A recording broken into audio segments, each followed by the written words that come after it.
নমস্কার। প্রথমে দেখে নেব আজকের সংবাদ শিরোনাম। আরজিকর মামলায় বড় টার্নিং পয়েন্ট, নতুন করে তদন্ত চেয়ে হাইকোর্টে তিলোত্তমার বাবা মা।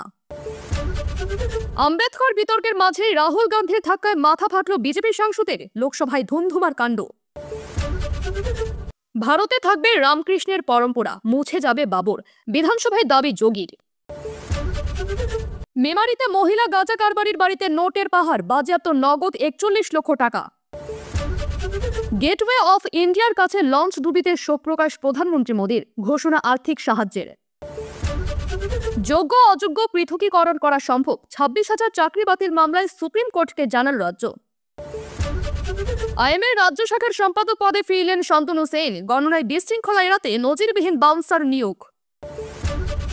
নিমতলা ঘাটে চাই ভেঙে পড়েছে, মায়ের ঘাটে মাটি সরছে, তড়িঘড়ি বৈঠকে বসলেন মেয়র। ঠান্ডার আমেজ কমে যাচ্ছে, একাধিক জেলায় বৃষ্টির পূর্বাভাস, বড়দিনের মজা কি জলে যাবে? নিউক্লিয়ার বম্ব লঞ্চ করব, ভারতকে পরমাণু হামলার হুমকি বাংলাদেশের প্রাক্তন সেনাকর্তার, তলে তলে সাহায্য শুরু করে দিল পাকিস্তান। প্রিয় দর্শক, খবরগুলি অনেক গুরুত্বপূর্ণ, খবরগুলি সম্পূর্ণ শুনবেন, আসছে বিস্তারিত খবরে। তিলোত্তমা ধর্ষণ খুন মামলায় বড় মোড়, সিবিআই অনাস্থা, নতুন করে তদন্ত চেয়ে মামলা দায়ের হলো হাইকোর্টে। বৃহস্পতিবার মামলা দায়ের করলেন তিলোত্তমার বাবা মা। তিলোত্তমার বাবা মায়ের অভিযোগ, সব তথ্য প্রমাণ লোপাট হয়ে গিয়েছে। তাদের বক্তব্য, যে গতিতে আর যে পথে তদন্ত চলছে তাতে আর তাদের আস্থা নেই। ট্রায়াল শুরু হয়ে গিয়েছে, সাক্ষ্য গ্রহণ শুরু হয়ে গিয়েছে। এর মধ্যে আদালত যদি হস্তক্ষেপ না করে তাহলে তাদের মেয়ের উপর নির্যাতন খুনের তদন্ত মাঝপথে স্তব্ধ হয়ে যাবে। সোমবার বিচারপতি তীর্থঙ্কর ঘোষের এজলাসে গিয়ে তারা মামলা করেন। মামলা দায়ের করার অনুমতি দেন বিচারপতি। আগামী সপ্তাহেই এই মামলার শুনানি হতে পারে। প্রথম থেকে এই মামলায় সিবিআই তদন্তের আর্জি জানিয়ে এসেছিলেন তিলোত্তমার বাবা মা। কলকাতা হাইকোর্টে সিবিআই তদন্তের নির্দেশ দেয়। সিবিআই যখন তদন্তভার হাতে নেয় তখনই স্বতঃপ্রণোদিতভাবে সুপ্রিম কোর্ট এই মামলা গ্রহণ করে। বর্তমানে শীর্ষ আদালতে এই মামলা বিচারাধীন। সুতরাং নতুন করে যদি কলকাতা হাইকোর্টে এই মামলা শুরু হয় তাহলে প্রথম বিচার্য বিষয় হবে আদৌ এই মামলাটি শোনা যেতে পারে কি না। শীর্ষ আদালতে তিলোত্তমার পরিবারেরও আইনজীবী রয়েছে, সেক্ষেত্রে সম্ভাবনা রয়েছে সুপ্রিম কোর্টেও তিলোত্তমার পরিবারের আইনজীবী হাইকোর্টে মামলার বিষয়টি উল্লেখ করতে পারেন।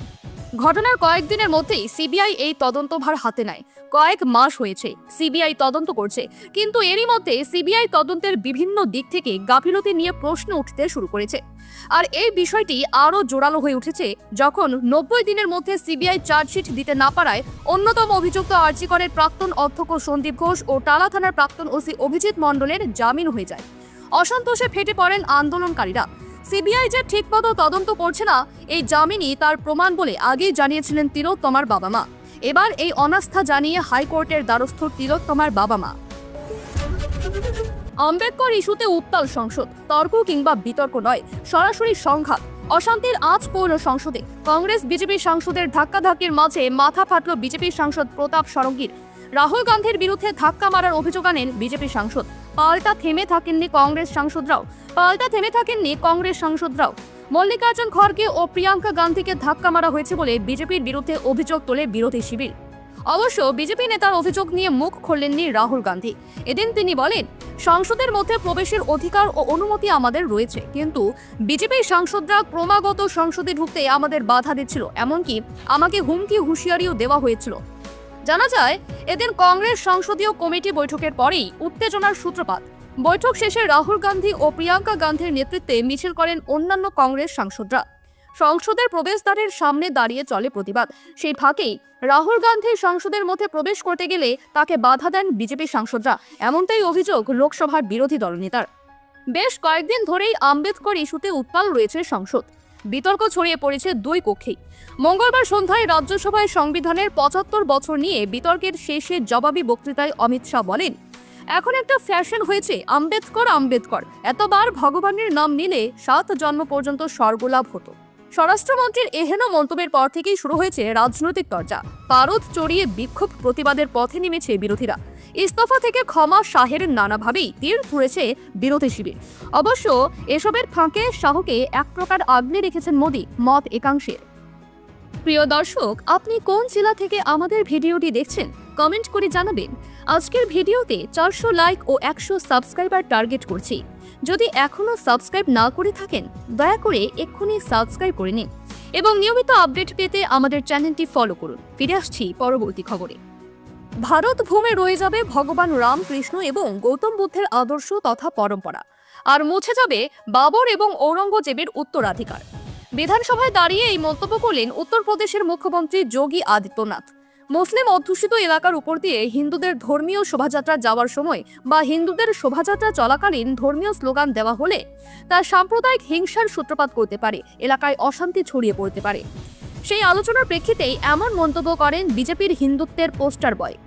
উত্তরপ্রদেশ বিধানসভায় বিরোধীরা আশঙ্কা প্রকাশ করেছিলেন ধর্মীয় শোভাযাত্রা নিয়ে, কিন্তু বিরোধীদের জন্য যোগীর প্রশ্ন, সংবিধানে কোথায় এমন কথা লেখা রয়েছে যে হিন্দুরা মুসলিম অধ্যুষিত এলাকায় শোভাযাত্রা করতে পারবে না? তার আরও সংযোজন, শোভাযাত্রা আটকানো হলে হিন্দুদের পক্ষ থেকেও প্রতিবাদ আসবে, তারাও অন্যদের ধর্মীয় শোভাযাত্রা আটকাবে। আমি শুনে অবাক হয়ে গেলাম যে মসজিদের সামনে দিয়ে শোভাযাত্রা করতে দেওয়া হচ্ছে না। রাস্তা কারো কি সম্পত্তি নাকি? রাস্তা তো জনসাধারণের, কেউ কিভাবে তাতে বাধা দিতে পারে? শুধু শোভাযাত্রা এবং রাস্তার প্রসঙ্গ নিয়ে নয়, বাহরাইচের সম্প্রতি একটি হিন্দুদের শোভাযাত্রায় বাধা দেওয়ার অভিযোগ প্রসঙ্গেও সরব হয়েছেন আদিত্যনাথ। উত্তরপ্রদেশের মুখ্যমন্ত্রী বলেছেন, ওই শোভাযাত্রার জন্য সমস্ত প্রস্তুতি নেওয়া হয়ে গিয়েছিল, কিন্তু অভিযোগ ওঠে যে শোভাযাত্রা থেকে নাকি উস্কানিমূলক বার্তা দেওয়া হয়েছিল। আচ্ছা, জয় শ্রীরাম কি উস্কানিমূলক বার্তা? তা তো নয়। জয় শ্রীরাম উস্কানিমূলক স্লোগান কখনোই নয়, এটি আমাদের ভক্তির বাণী, আমাদের আস্থার প্রতীক। আদিত্যনাথের মন্তব্য, এবার যদি আমরা বলি যে আমরা আল্লাহ আকবর স্লোগানটি পছন্দ করি না, তাহলে এই কথাটা তাদের পছন্দ হবে তো? তার মতে, আমি আমার গোটা জীবন জয় শ্রীরাম, হর হর মহাদেব এবং রাধে রাধে বলে কাটিয়ে দিতে পারি, আমার আর কিছুর কোনো প্রয়োজন নেই। মাদক পাচার চক্রের ডেরায় হানা দিল পুলিশ। পূর্ব বর্ধমানের মেমারি থানার পুলিশের জালে ধরা পড়ল এক মহিলা মাদক পাচারকারী। বুধবার এই ঘটনায় বেশ শোরগোল পড়ে মেমারির সিনেমা হল পাড়ায়। ধৃতের নাম সঙ্গীতা সাহানি। গোপন সূত্রে খবর পেয়ে অভিযান চালিয়ে পুলিশের চোখ কার্যত ছানা বড়া। সঙ্গীতা সাহানির বাড়িতে গোখাদ্যের আড়ালে বস্তা বস্তা গাঁজা, বেসমেন্টের নিচে থরে থরে সাজানো টাকা উদ্ধার করে পুলিশ। টাকা গুনতে পুলিশকে মেশিন আনতে হয়। মেমারির সিনেমা হল পাড়ায় পুলিশি অভিযানে মাদক চক্রের পর্দাফাশ করল মেমারি থানার পুলিশ। এক মহিলাকে গ্রেফতারের পাশাপাশি পুলিশ উদ্ধার করেছে 47 কেজি গাঁজা ও প্রায় 42 লক্ষ টাকা। পুলিশ তল্লাশি অভিযানে যাওয়ার আগে রীতিমতো রেইকি করে। বুধবার বেলা 11টা নাগাদ পুলিশ রেইকি করে ধৃতের বাড়িঘর। তার কিছুক্ষণের মধ্যেই মেমারি থানার ওসি প্রীতম বিশ্বাসের নেতৃত্বে কয়েকজন পুলিশ সঙ্গীতা সাহানির বাড়িতে হানা দেয়। অতিরিক্ত পুলিশ সুপার অর্ক ব্যানার্জি জানান, বাজেয়াপ্ত 2টি বস্তার একটিতে বিভিন্ন গ্রামের পুড়িয়া আছে, আরেকটিতে আছে 1 কেজি গাঁজা। গতকাল দুপুর 2:30 নাগাদ গাঁজা ও টাকা উদ্ধার হয়। পুলিশ খবর দেওয়ার পর ব্যাংকের কর্মীরা টাকা গোনার জন্য যন্ত্র নিয়ে আসে।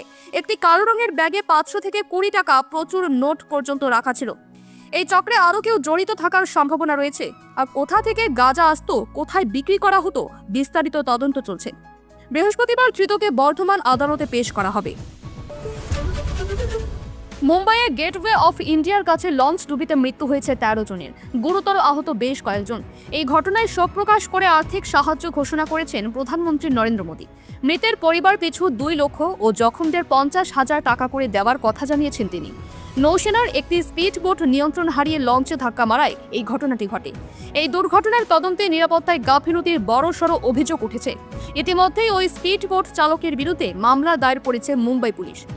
গতকাল বুধবার বিকেল 5:15 নাগাদ গেটওয়ে অফ ইন্ডিয়া সংলগ্ন ফেরিঘাট থেকে এলিফ্যান্টা গুহা যাওয়ার সময়ে দুর্ঘটনাটি ঘটে।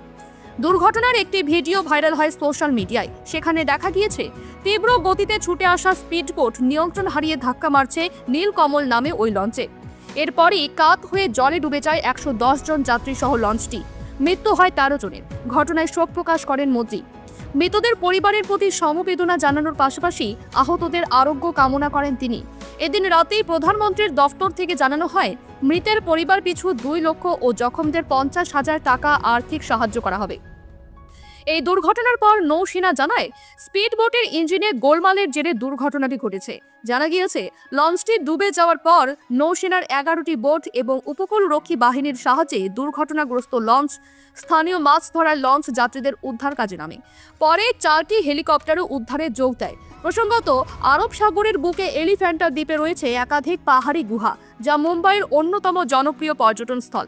অন্যদিকে গেটওয়ে অফ ইন্ডিয়াতে প্রতিদিন ভিড় করেন মুম্বাইতে ঘুরতে আসা অসংখ্য মানুষ।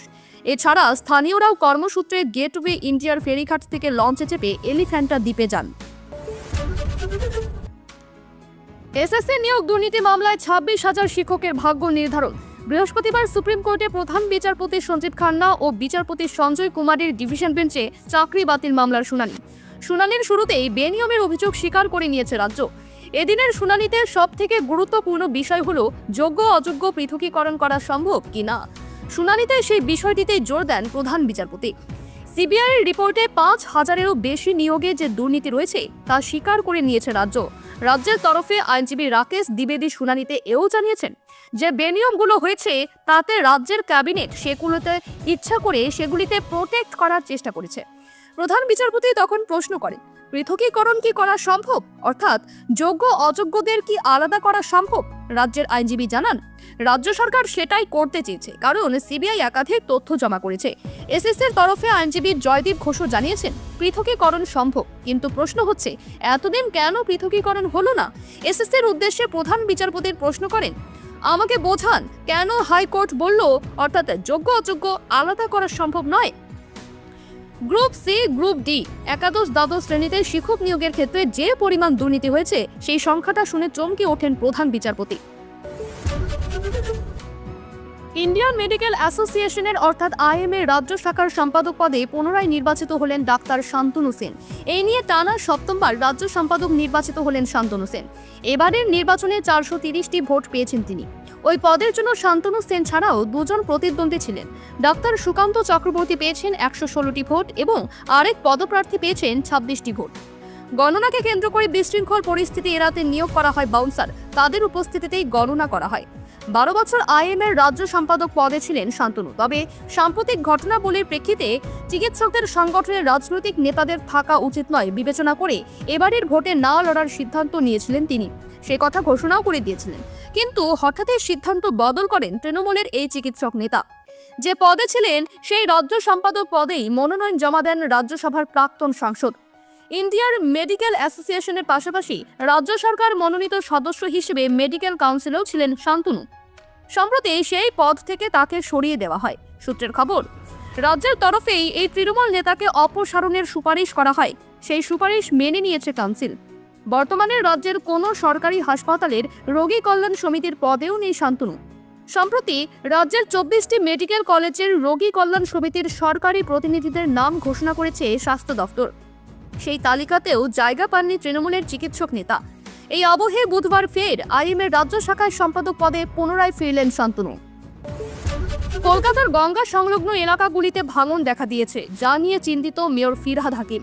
আগেই তিনি জানিয়েছিলেন এই বিষয়ে শ্যামাপ্রসাদ মুখার্জি ট্রাস্ট বা কলকাতা বন্দর কর্তৃপক্ষের সঙ্গে উচ্চ পর্যায়ের বৈঠক করবেন। সেই মতো বুধবার বৈঠকে বসেন তিনি। পরে সাংবাদিকদের মুখোমুখি হন ববি হাকিম বলেন, কলকাতার কয়েক জায়গায় গঙ্গা ভাঙন হচ্ছে। নিমতলা ঘাটে চাই ভেঙে পড়েছে, মায়ের ঘাটের দিকে মাটি সরে যাচ্ছে, ঘাটগুলো ঝুলছে। এর জন্য পোর্ট ট্রাস্টের সঙ্গে আজ বৈঠক ছিল, ওরা রাজি হয়েছে, দ্রুত এই ঘাটগুলোর কাজ শুরু করবে। তার সঙ্গে হাওড়া ব্রিজ থেকে বাবুঘাটের দিকের সকল ঘাটগুলিতে সোল প্রোটেকশনের মাধ্যমে রক্ষণাবেক্ষণের কাজ করে দেবে। সেক্ষেত্রে পোর্ট ট্রাস্ট আইআইটি খড়গপুরের কাছে টেন্ডার দিয়েছে, তারা কাজ করবেন। উল্লেখ্য, পুজোর ঠিক পরপরই গঙ্গার ভাঙনে তলিয়ে যায় নিমতলা ঘাটের একাংশ। প্রকাশ্যে আসে সেই ভিডিও। গঙ্গার গ্রাসে তলিয়ে যেতে পারে নিমতলা বাগবাজার সহ একাধিক এলাকা। তৈরি হয় তেম আতঙ্ক। শুধু তাই নয়, এমনকি নিমতলা ঘাটে রবি ঠাকুরের সমাধিক্ষেত্র ঘিরে বাড়ছে উদ্বেগ, সেটিও কার্যত বিপদ সীমার মধ্যে। সেই সময়ে কলকাতার মেয়র ফিরহাদ হাকিম জানিয়েছিলেন, হাওড়ার দিকের গঙ্গায় ব্যাপক পলি জমায় বদল হয়েছে স্রোতের গতিপথ। তার দাবি ছিল, গঙ্গার স্রোত এসে বারবার ধাক্কা দিচ্ছে কলকাতার দিকের পাড়গুলিতে, আর এর জেরে পাড় ভাঙছে বিপদ। এরপরে মেয়র জানিয়েছিলেন বন্দর কর্তৃপক্ষের সঙ্গে বৈঠকে বসবেন তিনি। সেই মতোই বৈঠক করেছেন গতকাল। বুধবার থেকে রাজ্যের আবহাওয়ার বড় পরিবর্তন আসতে পারে বলে আভাস দিয়েছিল হাওয়া অফিস। আপাতত যে পরিস্থিতি, তাতে ওই পূর্বাভাস মিলে গেছে বলেই মনে হচ্ছে। কারণ ভোর এবং রাতের দিকে শীতের আমেজ মিললেও বেলা বাড়ার সঙ্গে সঙ্গে তা যেন গায়েব। কারো কারো রীতিমতো গরম লাগছে। এই অবস্থায় আবার একাধিক জেলায় বৃষ্টি হবে বলেও জানিয়েছে আবহাওয়া দফতর। মধ্য দক্ষিণ বঙ্গোপসাগর ও সংলগ্ন এলাকায় নিম্নচাপের অবস্থান রয়েছে। এই কারণে দক্ষিণবঙ্গের একাধিক জেলায় বৃষ্টি হতে পারে। তার আগে অনেক জেলাতেই বাড়বে তাপমাত্রার পারদ। আবহাওয়াবিদরা জানাচ্ছেন অন্তত 3 থেকে 4 ডিগ্রি তাপমাত্রা বাড়তে পারে। তবে আবহাওয়ার এই বদল বেশি দিন স্থায়ী করবে না বলেও আশ্বাস দেওয়া হয়েছে। রবিবারের পর থেকে তারও পরিবর্তন হবে। শুক্রবার কলকাতা ছাড়াও হাওড়া, হুগলি, উত্তর 24 পরগনা, দক্ষিণ 24 পরগনা, পূর্ব মেদিনীপুর, পশ্চিম মেদিনীপুর, ঝাড়গ্রাম, পুরুলিয়া, বাঁকুড়া, বীরভূম, মুর্শিদাবাদ, নদিয়ায় হালকা থেকে মাঝারি বৃষ্টি হতে পারে।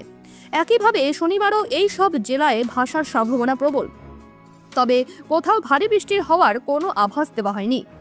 নিম্নচাপের জেরে শুক্রবার ও শনিবার কলকাতা সহ দক্ষিণবঙ্গের প্রায় সব জেলায় হালকা থেকে মাঝারি বৃষ্টির পূর্বাভাস রয়েছে। আগামী 2-3 দিনে কলকাতা সহ দক্ষিণবঙ্গের জেলাগুলিতে তাপমাত্রাও কয়েক ডিগ্রি সেলসিয়াস বাড়বে। দক্ষিণের মতো উত্তরবঙ্গেও হালকা মাঝারি বৃষ্টিপাতের সম্ভাবনা, তবে বেশিরভাগ জেলাগুলিতে কুয়াশার দাপট বজায় থাকবে। কথায় বলেন ফাঁকা কলসির আওয়াজ বেশি। বাংলাদেশের অবস্থাও এখন যেন তাই। কখনো কলকাতা দখল, কখনো গোটা ভারত দখলের মতো ফাঁকা আওয়াজ দিয়েও শান্তি না হয় এবার পরমাণু হুঁশিয়ারি। আর দেবে নাই বা কেন? একদা শত্রু এখন পাকিস্তান, এখন বন্ধু হয়েছে বাংলাদেশের। আগেই পাকিস্তানের কোনো এক চুনোপুটি কট্টরপন্থী ধর্মগুরু প্রকাশ্যেই ভারতকে হুমকি দিয়েছিল, এমনকি বাংলাদেশকে পরমাণু বোমা দিয়ে সাহায্য করার বার্তা দিয়েছিল। এবার একই সুর শোনা গেল বাংলাদেশের এক অবসরপ্রাপ্ত কর্নেল অলি আহমেদের গলায়। বন্ধু দেশ থেকে ধার করে এনে ভারতকে পরমাণু হুঁশিয়ারি দিলেন অবসরপ্রাপ্ত ওই কর্নেল। বললেন, কলা চষবো না, এখান থেকে নিউক্লিয়ার বম্ব লঞ্চ করা হবে। লিবারেল ডেমোক্রেটিক পার্টির চেয়ারম্যান তথা অবসরপ্রাপ্ত কর্নেল অলি আহমেদ 1971 সালে চট্টগ্রামে পাকিস্তান সেনাবাহিনীর বিরুদ্ধে বিদ্রোহে অংশ নিয়েছিলেন। এমনকি যুদ্ধে তার সাহসিকতার জন্য বাংলাদেশ সরকার সে সময় তাকে বীর বিক্রম খেতাবও দিয়েছিল। অবসরপ্রাপ্ত সেই কর্নেল ভুলে গেলেন নাকি ইতিহাস? এখন পাকিস্তানকে বন্ধু সম্বোধন করছেন তিনি। শুধু তাই নয়, হুমকি দিচ্ছেন ভারতকে। সে দেশের প্রাক্তন প্রধানমন্ত্রী শেখ হাসিনাকে আক্রমণ করতে গিয়ে কদর্য ভাষায় ভারতকে অপমান করে বলেছেন যে ভারত 15 বছর বাংলাদেশকে গাফি হিসেবে ব্যবহার করছে, সেই ভারতে গিয়ে আশ্রয় নিল। আমাদেরকেও অনেক বন্ধু রাষ্ট্র আছে যাদের কাছে নিউক্লিয়ার বম্ব আছে এবং তারা দিতে রাজি আছে। সুতরাং আপনি ব্যবহার করবেন, আমরা এখানে কলা চষবো, এটা হবে না। এখান থেকেও নিউক্লিয়ার বম্ব লঞ্চ করা হবে। একাধিক আন্তর্জাতিক আইন ও চুক্তি রয়েছে যার অধীনে পরমাণু অস্ত্র উৎপাদন, পরীক্ষা এবং ব্যবহার নিষিদ্ধ। চীন, পাকিস্তান, ভারতের মতো দেশগুলির এই চুক্তিতে স্বাক্ষর রয়েছে। তবে বাংলাদেশ কিন্তু পরমাণু শক্তিধর রাষ্ট্র নয়। তবে কি এবার পাকিস্তানের সাহায্য নিয়ে গোপনে অস্ত্র ভান্ডার তৈরি করছে বাংলাদেশ? প্রাক্তন কর্নেলের হুমকি কিন্তু সেই দিকে ইঙ্গিত করছে। খবর শেষ হলো।